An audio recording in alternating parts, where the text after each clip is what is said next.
We saw some big thunderstorms across the mid-state yesterday, some localized flooding issues, especially up around Macon County, and then some flooding in southern and southwestern Middle Tennessee as well. We're starting off dry this morning. Let's take a look back, though. Some pictures that you shared with us yesterday, posted to my Facebook timeline. If you ever want to share these, just look for Paul Hagen, WSMV on Facebook or Twitter or Instagram for that matter. Maggie Stamper shared this one from Hendersonville as the storms were rolling in. Some ominous-looking clouds there and around Cookville from Cray Slavin.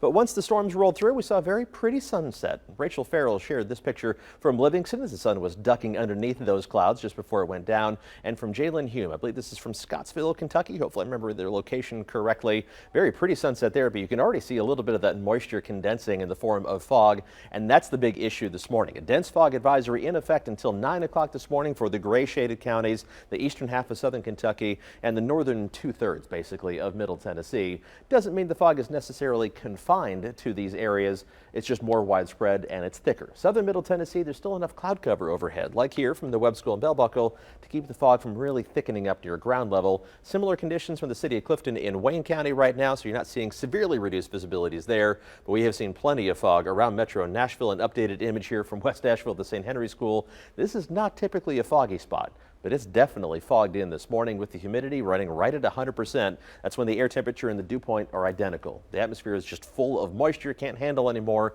and so that moisture condenses in the form of that cloud cover just sitting right at ground level. Let's take a look at temperatures. It's warm, it's muggy out there. 73 degrees in Nashville, 74 Murfreesboro. The cool spots in the map up close in the upper 60s, but a couple of cooler locations to the northwest. 63 degrees right now in Paris, 68 in Hopkinsville and Clarksville, 64 in Crossville. The cooler your temperature, the more likely the fog is really thick in your neighborhood. Once the fog burns off, though, it's going to be hot throughout the day. Temperatures warming up to just above 90 for highs this afternoon, then coasting back to the upper 80s this evening. Should be in the mid 80s for the first pitch of the Sounds game this evening. Partly cloudy skies at that point.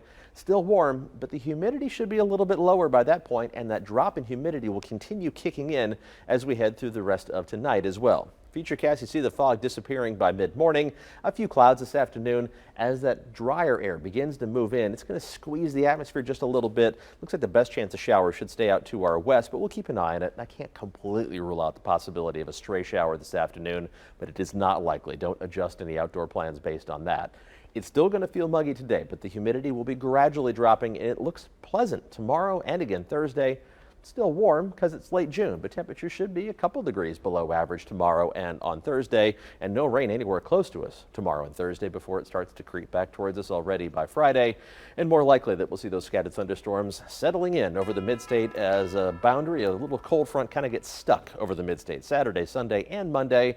That's not looking like a complete washout for the 4th of July weekend, but it does look unsettled. So stay plugged into the forecast the rest of the week, and we'll be able to narrow down the specifics regarding when and where the best storm chances are going to develop over the holiday weekend. More news, traffic, and weather coming up on Channel 4 News Today. Stick around.